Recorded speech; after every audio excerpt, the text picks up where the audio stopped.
qui est celle de ces Nuits des idées cette année. Donc c'est l'attention aux proches, c'est le souci des personnes autour de nous qui sont vulnérables, c'est le soin à autrui, c'est les services domestiques quotidiens. Et donc il y a une dimension morale dans cette attention à autrui et cette proximité, mais il y a aussi dans le care une dimension très matérielle qu'on a dans l'anglais take care, taking care of, désolée de l'anglais, mais c'est vraiment aussi s'occuper très concrètement de personnes. Et donc on n'a pas de mot en français, je ne sais pas quelle est la bonne traduction, par exemple en coréen, mais on n'a pas de mots qui rendent à la fois compte de cette dimension morale, psychologique, d'attitude, et puis de cette dimension sociale, du travail de care. Et tous ces derniers mois, tout le monde s'est rendu compte de la centralité de ce travail quotidien de care assuré par toutes sortes de personnes qui sont souvent invisibles et qui nous rend en fait la vie possible. Et donc c'est vraiment cette dualité qui est maintenant structurante pour penser l'éthique du care et c'est pour cela que je voulais vraiment vous la présenter rapidement et vous montrer comment depuis quelques années elle est devenue vraiment, vraiment centrale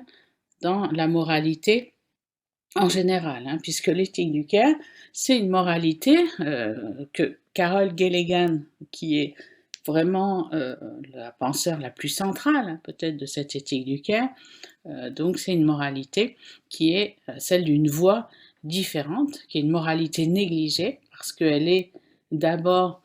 empiriquement liée au travail des femmes et qu'elle concerne des activités féminines, mais pas au sens où elles seraient intrinsèquement féminines ou essentiellement, mais parce qu'elles sont réservées aux femmes. Et donc, qu'est-ce que c'est que l'éthique du care? C'est vraiment l'affirmation de l'importance des soins, de l'attention portée aux autres, et en particulier ce dont la vie et le bien-être dépendent d'une attention particulière, continue et quotidienne, mais c'est aussi en fait une éthique féministe puisque elle va s'appuyer sur une analyse des conditions historiques qui, partout dans le monde, ont favorisé ce qu'on peut appeler une division du travail moral, en vertu de laquelle toutes ces activités, s'occuper des enfants, s'occuper des malades, s'occuper du travail domestique et aujourd'hui aussi assurer le quotidien de milliers de personnes, donc toutes ces activités ont été socialement et même moralement dévalorisées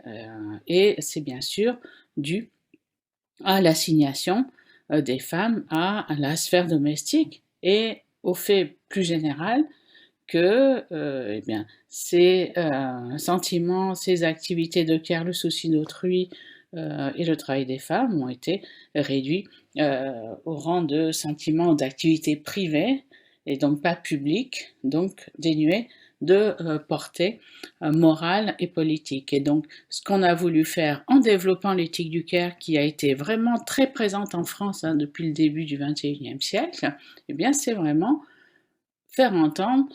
ce qu'on peut appeler cette voix morale différente, qui est en effet celle des femmes au départ, mais qui est aussi présente chez beaucoup d'hommes, comme beaucoup d'entre vous ici le savez. Et c'est aussi certainement une approche qui est beaucoup plus de l'ordre de l'activité que d'une théorie morale. C'est vrai que c'est aussi une éthique qui n'est pas en fait l'application de grands principes moraux, mais qui va être liée à des conditions concrètes et chaque fois en fait à la prise en compte des conditions spécifiques dans laquelle on se trouve. Et donc dans cette attention à autrui, il y a vraiment aussi une réflexion sur ce qui va compter, qu'est-ce qui est plus important? Est-ce que ce qui est plus important, c'est des grands principes politiques ou est-ce que ce qui est plus important, c'est telle personne qui a besoin de vous, qui est à côté, donc toujours cette idée du proche, donc qui est à côté de vous, et aussi dont la vulnérabilité va être visible, heu et sensible pour vous et donc cette vulnérabilité, il faut forcément, en faire quelque chose, hein, agir par rapport à cette vulnérabilité et je crois que ce terme de la vulnérabilité qui est vraiment, central en fait aujourd'hui dans les